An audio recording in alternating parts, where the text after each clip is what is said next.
Welcome to Star Bios, the podcast where we delve into the fascinating lives of Hollywood's most iconic figures. I'm your host, Casey Gold, and today we're shining the spotlight on the one and only Queen of Soul, Aretha Franklin. With a career spanning over 5 decades, Aretha's powerful voice and unbridled passion have left an indelible mark on the music industry. From her early days singing gospel in Detroit to her rise as a legendary soul singer, Aretha's life is a testament to the power of talent, perseverance, and dedication. Born on March 25, 1942, in Memphis, Tennessee, Aretha Louise Franklin was the fourth of 5 children to Reverend Clarence LaVaughn Franklin and Barbara Siggers Franklin. Her father, a prominent Baptist minister, would later become a key figure in the civil rights movement, befriending notable leaders such as Martin Luther King Jr. This exposure to social activism would have a profound impact on Aretha's life and music. The Franklin family soon moved to Buffalo, New York, and then to Detroit, Michigan, where Reverend Franklin became the pastor of the New Bethel Baptist Church. The church, located in the heart of Detroit's African-American community, would become a hub for gospel music and a launching pad for Aretha's career.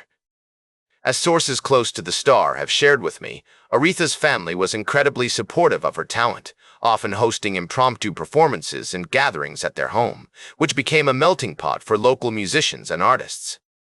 Growing up in a time of great social change, Aretha was exposed to the harsh realities of racism and inequality. Her father's involvement in the civil rights movement meant that their home was often a gathering place for prominent leaders and activists, including Martin Luther King Jr., who would later become a close family friend. These experiences would later influence Aretha's music, as she used her platform to advocate for justice and equality. Aretha attended Northern High School in Detroit, where she developed her skills as a singer and performer. She was part of the school's Glee Club and began performing at local talent shows and competitions. Her unique voice and charisma quickly made her a standout, and she soon caught the attention of local music promoters and talent scouts. In 1956, at just 14 years old, Aretha recorded her first album, Songs of Faith, at her father's church, New Bethel Baptist Church. This early recording, featuring traditional gospel songs, would lay the foundation for her future success. The album was released on the JBB Records label and sold moderately well, but it was enough to convince Aretha that music was her true calling. The seeds of her future success were sown in the vibrant streets of Detroit, where gospel music and social activism converged.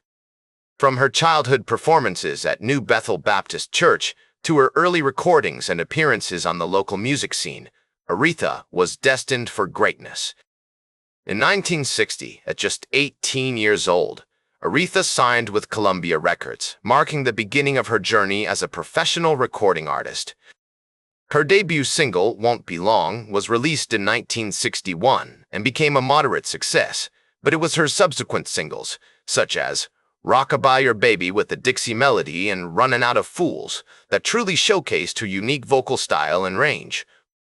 These early recordings laid the groundwork for her future success, demonstrating her ability to blend gospel, blues, and pop genres. Aretha's big break came in 1967 when she signed with Atlantic Records. This marked a turning point in her career, as she began working with legendary producer Jerry Wexler, who helped her tap into her full creative potential. Their collaboration resulted in the iconic single, I Never Loved a Man, which topped the R&B charts and reached number 9 on the Billboard Hot 100. This was followed by a string of hit singles, including Respect, Think, and Natural Woman, cementing her status as the Queen of Soul. Aretha's music during this period was not only a reflection of her own experiences, but also a powerful commentary on the social issues of the time. Her songs addressed themes of love, empowerment, and civil rights, resonating with audiences across the globe. As she navigated the complexities of fame, Aretha remained committed to using her platform for good, often incorporating messages of hope and resilience into her music. One of the most significant events in Aretha's career was her performance at the 1968 Democratic National Convention in Chicago. Her rendition of the Star-Spangled Banner brought the crowd to its feet, and her presence helped to galvanize support for the civil rights movement. This moment marked a watershed in her career, as she became an iconic figure not only in music but also in American culture. Throughout the late 1960s and early 1970s, Aretha continued to produce hit after hit, including Chain of Fools, Since You've Been Gone, and Spanish Harlem. Her music was a testament to her boundless talent, creativity, and perseverance. As she looked out at the sea of adoring fans, it was clear that Aretha had become more than just a singer. She was a symbol of hope, strength, and inspiration for generations to come. From her early days at Columbia Records to her iconic performances with Atlantic Records, Aretha has proven herself to be a true legend. As the 1980s approached, Aretha's career was still thriving, but she faced new challenges, including the changing musical landscape and personal struggles. She released several albums during this period, including Jump to It and Get It While You Can, which featured a mix of pop, rock, and R&B styles. Despite these efforts, Aretha felt that her music was not being taken seriously by the industry, and she struggled to adapt to the emerging trends. In 1985, Aretha's father, Reverend C.L. Franklin, passed away, leaving a significant void in her life. This loss, combined with her own health issues and personal struggles, led to a period of introspection and self-discovery for Aretha. She began to reevaluate her priorities and focus on her faith, family, and legacy. One of the most significant events in Aretha's later life was her performance at the 1998 Grammy Awards, where she sang Nessun Dorma from Puccini's opera Turandot. This iconic performance showcased her incredible vocal range and earned her a standing ovation.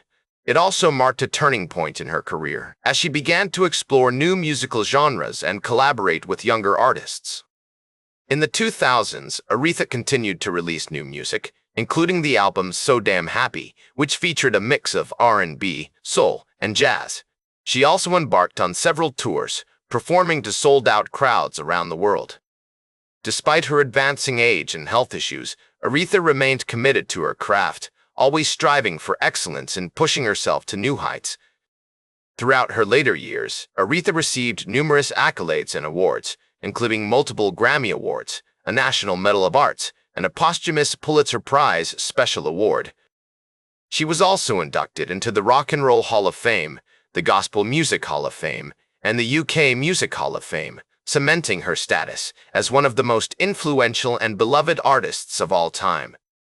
As the Queen of Soul once said, "Being the queen is not all about singing. It's about being a strong woman and taking care of yourself." That's all for today's Star Bios. Remember to like, share, and subscribe. And until next time, I'm Casey Gold reminding you to keep shooting for the stars.